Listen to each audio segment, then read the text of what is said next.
राधे राधे भक्तों, स्वागत है आप सभी का हमारे चैनल में। और आज के वीडियो में हम आंवला नवमी की प्रमाणिक कथा सुनेंगे। ये कहानी आंवले राजा की है। तो चलिए कहानी को शुरू करते हैं। यह कहानी व्रत के दौरान सुनी जाती है। आइए अब इस पावन कथा को शुरू करते हैं। एक राजा था, उसका प्रण था। वह रोज 1.25 मन आंवले दान करके ही खाना खाता था। इससे उसका नाम आंवले राजा पड़ गया।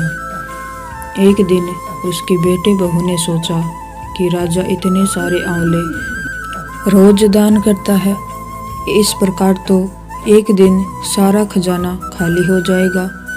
इसलिए बेटे ने राजा से कहा कि उसे इस तरह दान करना बंद कर देना चाहिए। बेटे की बात सुनकर राजा को बहुत दुख हुआ और राजा रानी महल छोड़कर बियाबान जंगल में जाकर बैठ गए। राजा रानी आंवला दान नहीं कर पाए और प्रण के कारण कुछ खाया भी नहीं।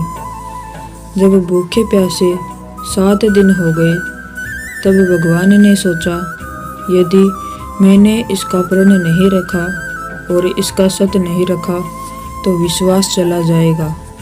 इसलिए भगवान ने जंगल में ही महल, राज्य और बाग बगीचे सब बना दिए और ढेरों आंवले के पेड़ लगा दिए।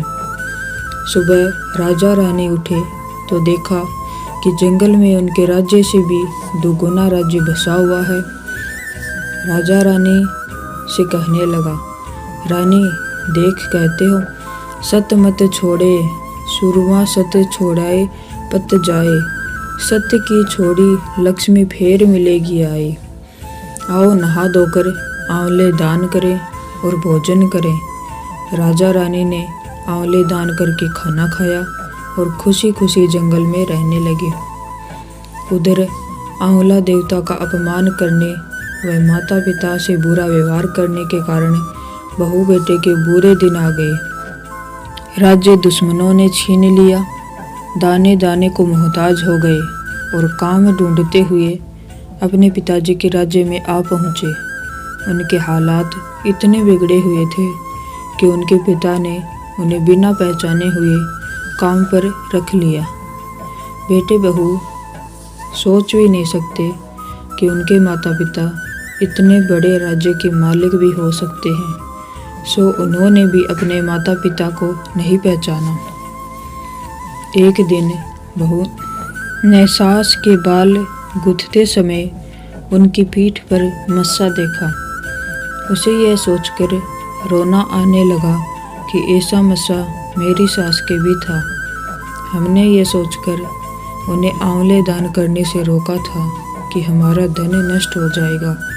आज वे लोग न जाने कहाँ होंगे। यह सोचकर बहू को रोना आने लगा और आंसू टपक टपक कर सांस की पीठ पर गिरने लगे। रानी ने तुरंत पलट कर देखा और पूछा कि तू क्यों रो रही है। उसने बताया कि आपकी पीठ जैसा मस्सा मेरी सास की पीठ पर भी था। हमने उन्हें आंवले दान करने से मना कर दिया था, इसलिए वे घर छोड़कर कहीं चले गए। तब रानी ने उन्हें पहचान लिया, सारा हाल पूछा और अपना हाल बताया। अपने बहू बेटे को समझाया कि दान करने से धन कम नहीं होता है बल्कि बढ़ता है।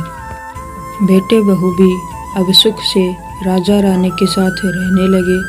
हे भगवान, जैसा राजा रानी का सत रखा वैसा सबका सत रखना, कहते सुनते सारे परिवार का सुख करना। तो ये थी आंवला नवमी की कहानी। यह कहानी अगर आपको पसंद आई हो तो वीडियो को लाइक कीजिएगा और चैनल को सब्सक्राइब कीजिएगा। राधे राधे।